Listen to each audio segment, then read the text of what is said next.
Howdy everyone, today I want to talk to a specific group of you out there. This is for those who often feel overlooked and sometimes ask themselves, why am I so different from my peers?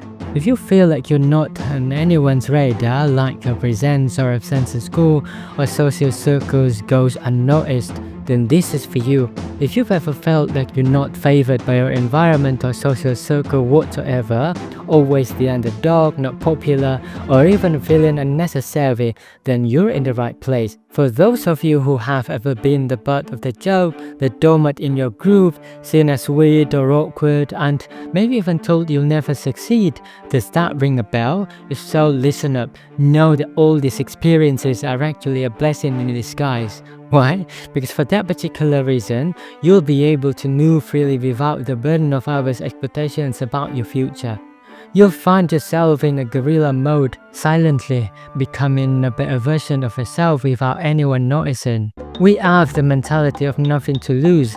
Even if we fail, it's okay because people didn't expect much from us in the first place. But the best part, when we do succeed, we get to enjoy the shocking effect on those who underestimated us. In Western Hemisphere, this phenomenon is often referred to as a jinx, while in Eastern cultures, it's known as karma. Or in some religious traditions also, if you will, it's called Ain. The more people see us as likely to succeed, the heavier the burden of expectation and hopes we carry. It's like every step we take is scrutinized, like making us afraid to fail and overly cautious because we care too much about what others think. But if people have always been skeptical of us, we have the freedom to spend our youth experimenting and failing as much as possible, while others are busy flaunting, hanging out aimlessly, and indulging in their youthful passions. We can use that exact time to grind and sharpen our skills instead. Stop explaining to people what you are or what you really want people to know you as. If they see you as a dog, so be it. Who knows, it might be the only source of entertainment in their life and a way to keep them distracted from doing the actual work to improve their own lives. Maybe it's their way of settling as, for lack of a politer word, mediocre in society. Maybe it's just an illusion they create to make themselves feel relevant and at the same level as us. Not everyone is mentally capable of being on your level either. If they seem unable to fathom how to catch up and achieve what you have, then let them be. Maybe their faith is just meant to be at the capacity of mid in this world. Don't worry about being called names like autistic, introvert, or socially awkward. These labels mean nothing. Deep down, we have priorities. We speak only when necessary, and it has nothing to do with intelligence. Silence doesn't mean stupidity. I repeat, silence doesn't mean stupidity. It means we are observing our surroundings quietly and unnoticed. Take the entertainment industry for example. Many people think that to be successful in entertainment or any field requiring public speaking really, people thought the rule of thumb was that you have to be outgoing and quick to make friends. Little do we know, in reality, there are many famous musicians and comedians who are actually introverts, surprisingly enough. Don't get confused though. Socializing and communicating are two different things. Introverts might struggle with socializing, but they're often better at communication, while extroverts enjoy socializing regularly.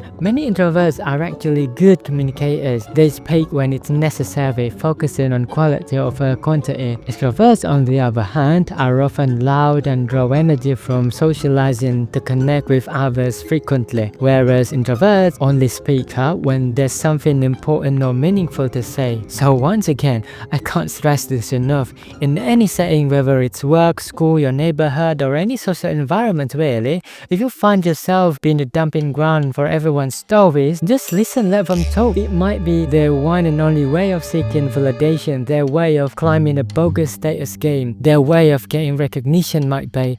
No limit to just that apparently, and we shouldn't follow pursuit. Our plan is long-term. We'll reap the rewards later. There's no need to rush just because we tempt it to gain instant but fleeting recognition. Don't be like those described by Benjamin Franklin, who said that many people die at 27 but are buried at 72. He basically meant that many people stop truly living early on, busy with gimmicks and showing off, but forget to do the actual work. When they fail publicly and feel stuck, they hide behind the guise of maturity. They've become quieter, less visible in public, and less social, not because they've grown as they might claim, but because they're ashamed of not living up to their own hype. They can sense their own prime time decline from kilometers away, bad enough to make them afraid of being acknowledged by the general public, especially among peers and relatives. So, to those of you who are still striving and have dreams that seem far-fetched or even embarrassing because they're so different from the norms, do not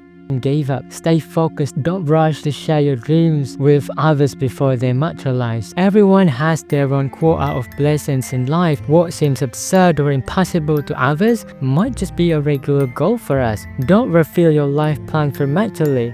Each person lives in their own bubble. If we share our plans too soon, it might leak out and what was meant for us might merge with others' bubbles. It would be a shame if our bubble, which could have been much larger, has to be shared because we exposed it too early. It's not the best analogy, I know, but I hope you get the point. Keep the earth to yourself and keep grinding in the shadows. I guess that's what I'm saying. Let the results speak for themselves, especially if your field of work is associated with creativity and you have a predominant sense of art compared to other regular people around you. The wow effect, the shock when you succeed, will be worth it. I can't recall the name of the people who say this, but it goes something like, success is a byproduct of creativity. People who have a tremendous amount of self-made wealth are often the ones who utilize their intuition and imagination, even if the odds are against them. They are the ones who can see the bigger picture through abstract patterns beyond what they can see in reality right in front of them. It's fascinating to see people's shock reactions, especially those whose lives are driven mostly by logic, fervor, and need long-term plans, calculation, and strategic practical analysis to achieve their life's checklists. They cannot fathom how someone in the creative industry can achieve significantly greater success than they do despite starting from the same point in life. I mean, how could they not? Those logical thinkers are so skewed and narrow in how they navigate life, so much so that they forget life is much more than that. That's why creativity, intuition, imagination, and emotional intelligence come into play beyond studies age. So don't be discouraged if a bunch of those so-called logical or realistic people ridicule our process and tend to be skeptical of our behind-the-scenes work. From what I've observed, many of these rigid, logical NPCs live by playing it safe, avoiding risks and only taking on challenges if they see a concrete example with a guaranteed positive outcome. They care too much about immediate comfort to be willing to sacrifice a year or two of their life to dedicate themselves to something. They don't realize that by choosing comfort today, they often sacrifice the possibility of greater opportunities ahead. They fear public humiliation if they fail, rather than pursuing the paths that could lead to greater achievement and benefit. They often mock our process initially, but once we accomplish it, they quietly follow the path we've laid out, trying to avoid being noticed because they've been naysayers all along.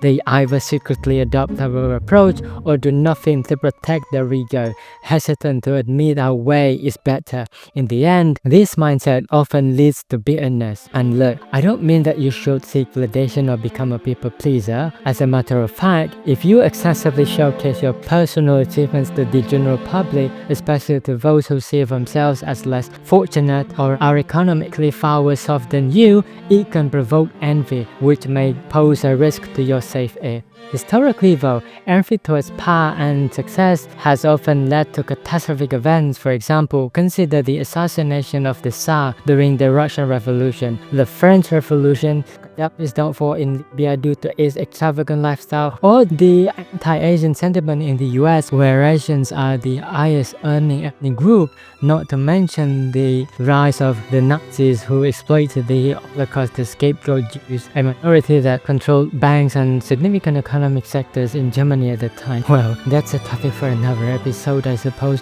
but I could go on and on. The list is endless. I know I'm not pointing out these examples doesn't mean I'm validating or justifying those events. I'm simply saying that allowing envy to grow unchecked can lead to dangerous outcomes. This range from social consequences like being cancelled, reputation damage, and malicious gossip to, in extreme cases, acts of violence. But hear me out. The greater the skepticism towards a process, the more ecstatic it feels to receive their reactions once they can see your final result, ideally from a third party of course, rather than directly from your own mouth. It might even be enough to make them reconsider and question their life decisions from way back. Just saying. Nevertheless, I want to emphasize that what I'm sharing is part of my own learning journey. It's not about having all the answers for sure, but instead about growing together. I strive for accuracy, so always do your own research and think critically. And honestly though,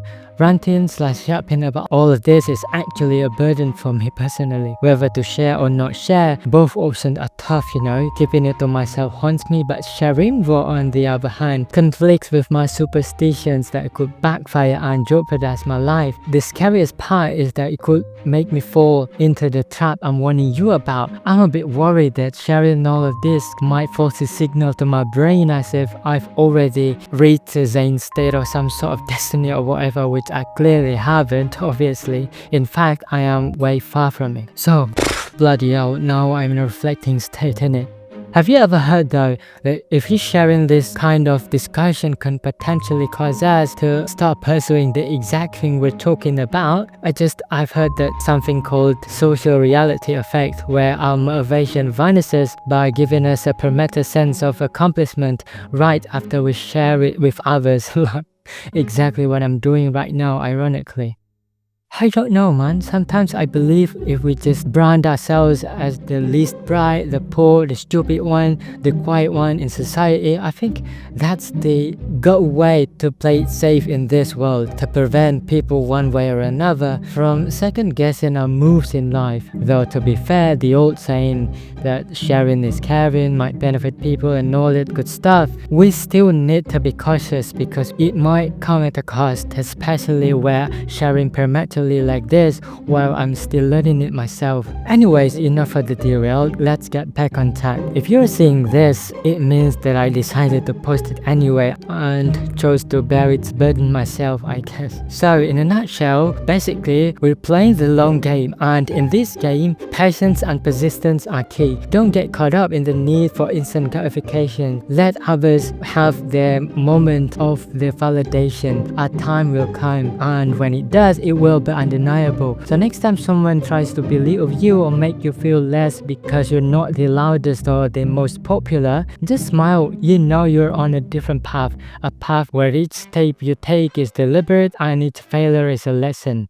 Keep your dreams close to your heart. Use the time others spent on fleeting pleasures to build something lasting. Experiment, fail, learn and repeat. Each stumble is a stepping stone.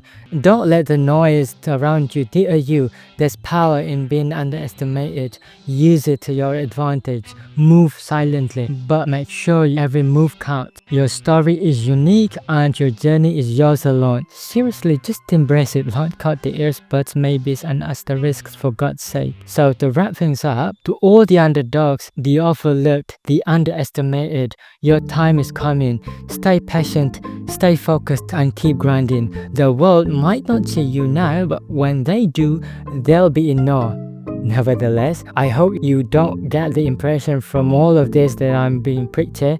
I legitimately actually made this video as a reminder for myself in case I stray too far from my baseline moral compass in the future. I plan to revisit this video from time to time. So yeah, thanks for watching, and remember, this is all part of our collective learning process. I'm sharing what I learned along the way, and it's important to keep an open mind. Not everything might be 100% accurate, so always do your own research and stay curious. Keep your head up and your eyes on the prize. Until next time, stay strong and keep pushing forward. Peace.